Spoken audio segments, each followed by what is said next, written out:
Welcome to Authors Revealed. I'm Becky Anderson. We are so excited. We have New York Times best-selling author and illustrator of the Bad Kitty series for kids. This is the new one. It's called Bad Kitty Takes the Test.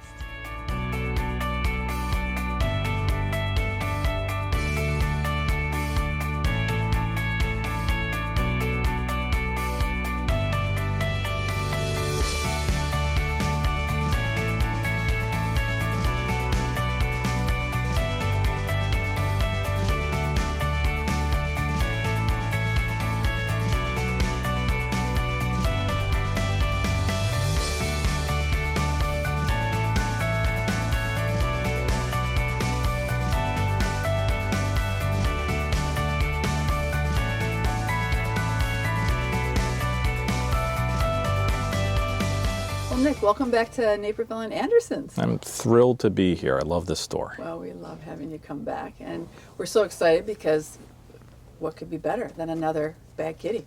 Not much else, at least in my world. In your world, I'm pretty pleased with the way how much Kitty has been embraced by readers. It's totally, and you know what, with the costume, and the costume hasn't been out that many years now. Surprisingly, about 7 years, I think. Yeah, there are 3 of them rotating around the country at any given time. And we've had the Bad Kitty many times, and I'll tell you what we do. We do parades 3 times through so we have a whole community parade. Really? Wow. And all Bad Kitty, kids are yelling for Bad Kitty. Really? That's kind of neat. Because you'll have Curious George, you might have Clifford, you might say, right. Oh man, they are yelling for Bad Kitty. Yeah. And that to me, because it's been what, 11 years since you created Bad Kitty? I think Kitty is celebrating her 12th year, or about to celebrate her 12th year now. Wow. Yeah, it's been really kind of an extraordinary run. But it has, I mean, you've just seen, Bad Kitty just running away with it all, It didn't happen immediately. Yeah. I think Kitty started to really gain momentum once the second or third book in the chapter book series was out. The picture book did all right on its own. Oh, yeah. Although interestingly, what happened was it did better its second year than its first year because the Scholastic book fairs picked it up, and it sold better than they expected in their book fairs, and that actually translated into sales from the stores themselves because of the word of mouth and interest in it. Sure. So this is the 10th chapter book, though, isn't it? Yes. Wow. Yeah. Wow. But kids absolutely adore these, and I think it's just a perfect combination of the humor you put into these, not only in words but in picture. And my question is, with the humor, it's so perfect that you put in these because when I read them, I crack up, and Uncle Murray's always my favorite, but seeing the characters, and I'm just curious, when you're drawing or you're writing, and are you cracking yourself up at the same time? Not so much. Not as much as you'd think. There are these rare moments where I know I feel like I'm hitting the right nerve because I've come up with a notion that just tickles me, that really amuses me. They don't come as often as you'd think because it's a very slow and contemplative process, and so it's not like I'm cracking jokes. I think that must be what it's like when you work in an office writing a sitcom. You really are cracking yourself up because the voices.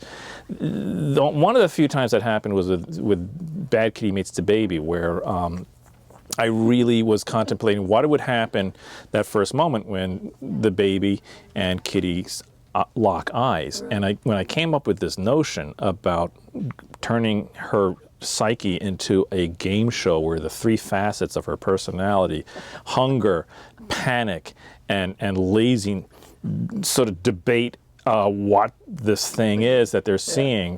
That was a fun moment. Yeah. So just wondering through now 10 books, just in the chapter books alone, and I think there's over 20 books that are all Bad Kitty related now. It is about an even 20 because there are 4 picture books, and I started these early readers, the what I call the Bad Kitty Does Not Like series, because they're all Bad Kitty Does Not Like Snow, video games, candy dogs, and then this Bad Kitty Makes Comics, and if you want to count it, the board book, the slide and find board book for babies and toddlers. So that makes it an even 20. But with the chapter books, sustaining through a series, is it hard? I mean, to really, because she's such a unique character. Right. And kids absolutely adore her. But just is it hard for you to sustain this? Because we've seen other series where but each book, I think it just becomes stronger with each one that comes out. Thank you. This is maybe lip service and awkward publicity, but I do think Bad Kitty Takes a Test is the best of the 10. I don't have a favorite, but I feel like it is. It's in some ways it does become harder because I have created this obstacle, this restriction from the very get-go on how I treat the character of Kitty, and that I need to keep her grounded as a cat. So I can't just go off the rails like I'd like to and do Kitty goes to space or is on a pirate ship or that sort of thing. It would give me a greater wealth of material to work with, but I just don't feel it would be true to her character, since she really is just a cat. I mean, I already go pretty abstract in terms of having her take tests and go to school and run for president and stuff like that. Yeah, right. But I still need to keep her more or less in her home and in her neighborhood to make things happen. Sure. I love the fact that she's been a girl cat. She's not a boy Yeah. Cat. Thank you. The fact that you made her a girl from the beginning. Betsy Bird wrote a whole essay about not just Kitty, but just female depictions in children's books, and actually called Kitty a feminist icon, which I loved. No, and of course this was done on purpose, and the reason I did it was the conventional wisdom has always been in children's books that if you have a very wild, rambunctious, potentially violent character, then that character is depicted as a boy. Max from Where the Wild Things Are, as a good example.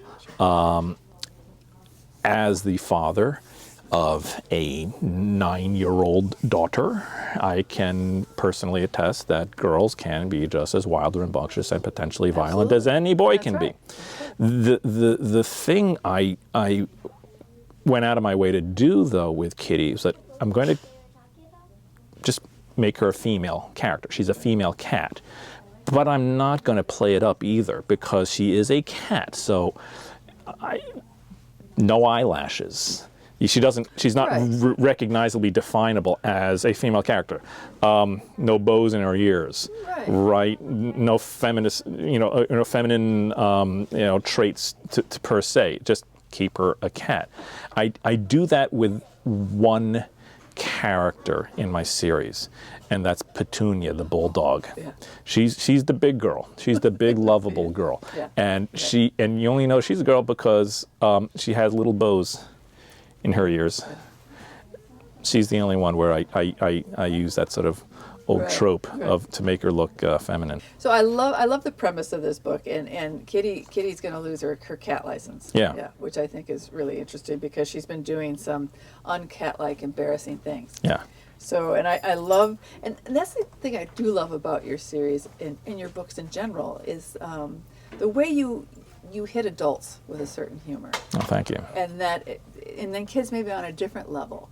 But it's fabulous, because the whole scam thing, and I love the acronym. The Society of Cat Aptitude Management. Which I thought was great. And that relation where parents will get it, the whole controversy around standardized testing, which I think you intend. And there's a great little thing you put in the back of the book in telling kids how to study. And sometimes just taking a test, it's better just to think and ask questions. Which I think is fabulous, the way you put that at the very end of the book. Well, in a way, that is the message I'm trying to convey.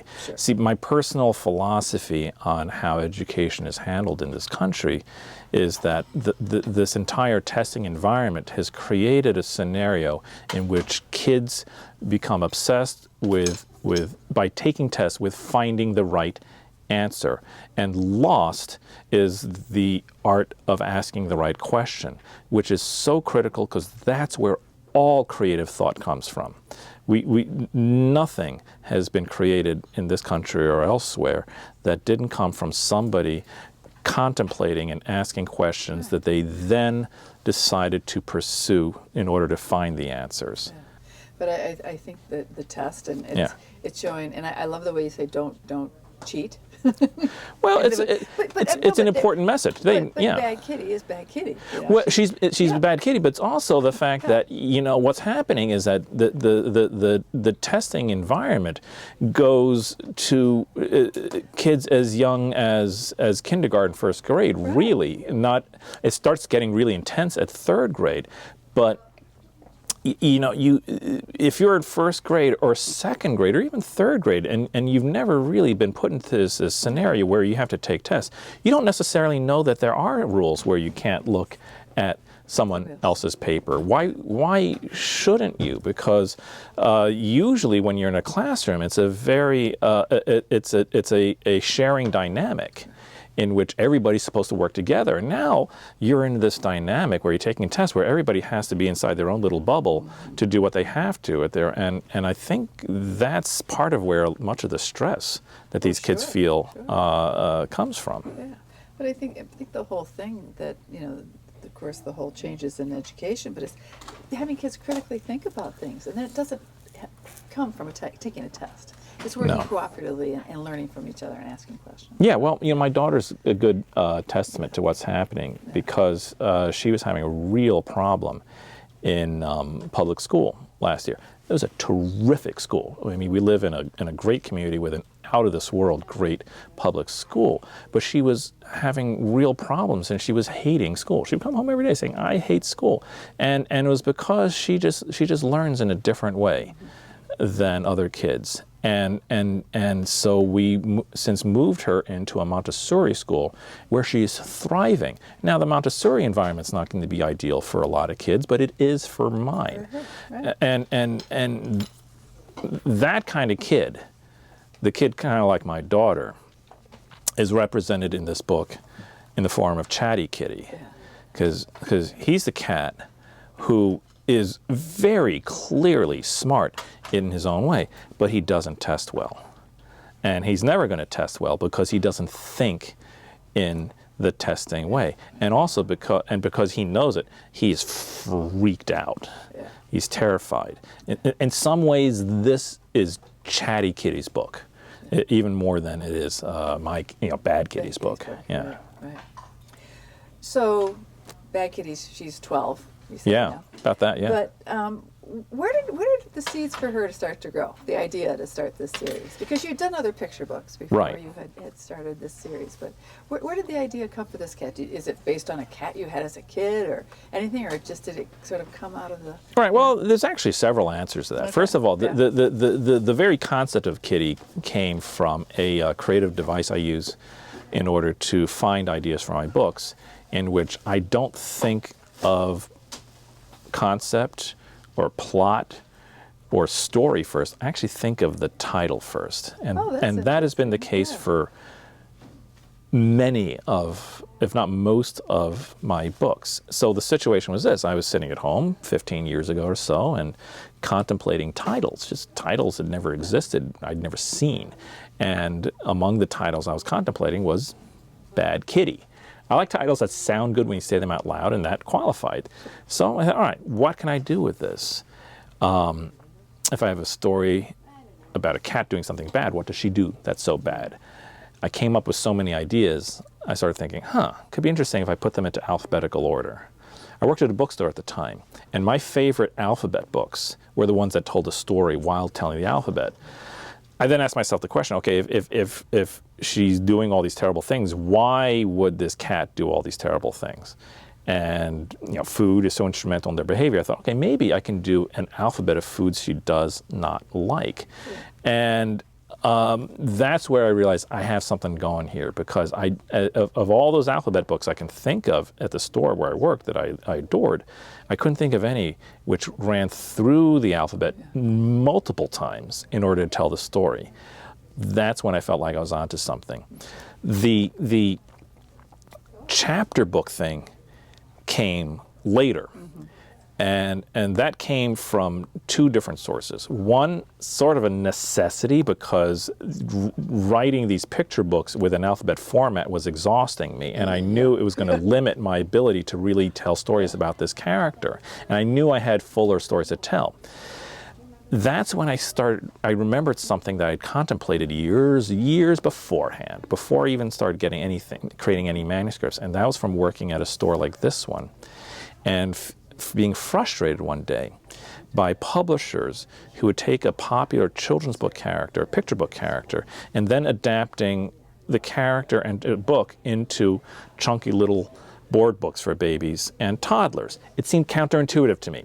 Well, it seemed like if you're going to, why would a kid who knows the picture book character, and a good example is Olivia the pig, why would they want the toddler book? And parents aren't going to buy the chunky board book for the kid. And babies, they don't really care what book it is, because they all taste the same anyway. So, so true. It seemed to me that the direction to take with a popular picture book character would be to adapt her into chapter books so that the character can grow up with the reader. Only even then, I couldn't think of an example where that happened. So there must be a reason. I just don't know what it is. I can't figure it out. It seems so obvious and organic. I mean, even some picture books like Curious George and Babar are very word heavy, and Curious George in particular already uses that 3-act format. It would be ideal for short novels, but it just didn't happen. So I kind of dropped the idea until years later, when I had to ask myself, what can I do with this picture book character of my own? Maybe I can put my money where my mouth is and actually create chapter book scenarios with this character. And this is where I am just flat out lucky, because I have the right publisher and the right editor. I pitched that notion, just as I did to you, to my editor, Neil Porter, right. And to Simon Boughton, publisher. And I can remember it like it was yesterday. I pitched that idea with the notion of I could tell a much fuller chapter book about this, giving this cat a bath. And the first thing Simon said to me was, "Can you make it a series?" And I said, "Yeah, all right." Think so. Yeah. Of course. Yeah. That's what I had in mind from the very beginning. Which I didn't. I really just thought, it'd be an interesting one-shot to do the bath book. But those chapter books took on a life of their own very quickly. Yeah. And now kids are sometimes surprised that there are even picture books of Bad Kitty after knowing of the existence of the chapter books first. Yeah. When you create these books, what comes first? It's sort of like the chicken and the egg. We have chickens in this book. So. Right. But does you said the title, of course, comes first. But then do you start drawing? Do they sort of happen at the same time? I mean, how does it work when you start one of these? Well, especially for the chapter books, the first thing that happens, the very, very first thing is I come up with a concept of some sort, and maybe it's based on a title, maybe not, but now that it's a series, the titles don't come necessarily first. But I come up with an idea, and I just start taking notes, just writing down non-sequentially ideas that might be part of the story. And if I write down enough ideas I think are clever, then I can start maybe thinking of it as a story. So then I outline. And that's going to be partly on paper, but partly very much typing it out. Oh, okay. And sometimes the outline is simple. Sometimes it can be actually quite complex, because that's my map. Then I write and I sketch at the same time, because I don't even think of myself as an illustrator. I think of myself more as a writer who uses both words and pictures to tell a story. And in order for me to tell the story, especially with these chapter books that are so heavily illustrated, pretty much every page has an illustration. I think that's true. I don't know if there are any pages that don't have illustrations, but there are certainly pages that don't have words. So what I have to do is I write the manuscript of the story, and then I'm sketching below it or next to it. And especially with a character like Kitty who doesn't talk, I have to sort of sketch out her reaction to the events that are being described with the words. And I will do that on just regular sheets of printer paper until I have a pretty fully fleshed out manuscript. Then I take watercolor paper and I pencil directly onto it. I know what this, I essentially redraw those sketches as loosely finished pencil drawings. Okay. Those pencil drawings I scan. And once I've scanned them, I drop the words, I set up a template in Adobe InDesign, and I start typing in my manuscript, and I drop in the scanned pencil's image. Okay.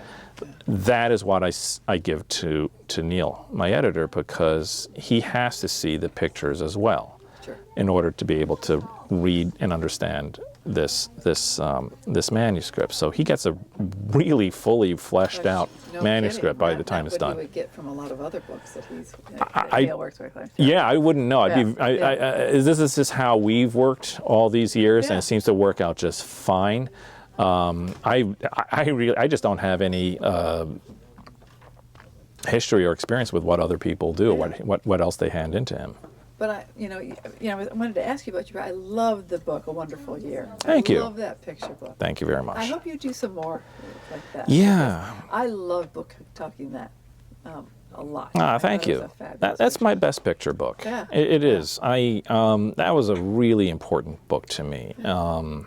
So thank you for taking note of it. Is she kind of that was my daughter. Okay. That is loosely based physically on my daughter, and I even had her for the whole scene where the last story where this girl is having a conversation with the tree.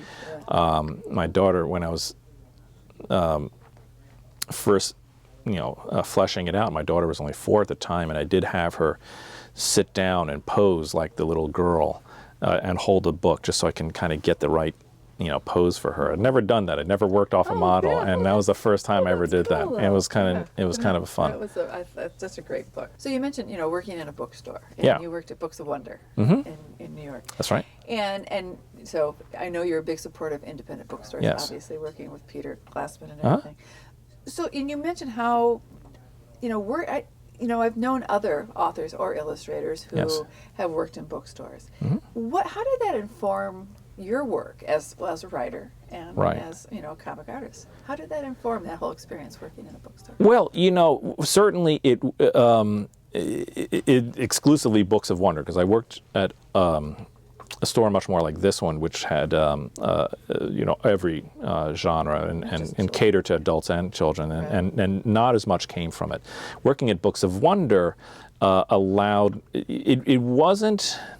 There's no one way I can actually tell you how it informed me, other than to say, because part of my daily mission was to get as many of these books into as many hands as I possibly could each and every single day. My task was to read as many of these books as I possibly could, including the picture books. So through just the very process of reading anything and everything that was there, especially in the picture book sections, which I could do during down moments. I could pour through 10 or so picture books in a short period of time. I learned a lot about what made for the kind of picture books I really enjoyed, and for the ones that maybe I didn't care for, which, as a writer, that's really important information too. So I would say it was just the pure procedure of just reading such a massive amount of books at the time. One of your books, and I was wondering, Bob and Otto. Yes. So Robert Bruel. Yes. Tell me who Robert Bruel is. Robert's my dad. That's what I thought. Robert Bruel, Robert Oliver Bruel. Yeah. The story behind that book is that, well, it's one of those stories that sort of has a sad beginning but a happy ending. That my father died suddenly in June 2002. And he was an amateur writer, and I use amateur in the truest sense of the word. He loved the process of writing, but he never had anything published. And actually, the idea of writing short stories didn't come to him until very late in life. He was it only started to 3 years at most before he retired from being a college professor of psychology, and for the several years afterwards, he was writing stories. And as a memorial device, I went into his computer and I pulled out all of his short stories, and I edited them, corrected misspellings or punctuations and such, and had them bound into a book to give out to friends and family. That's cool. During that process, I found a story inside a story. It's a story that one character is telling another character that's meant to be sort of a motivational device before the big baseball game about the friendship between a worm and a caterpillar. And I looked at that and I said, this has a really interesting classic quality to it.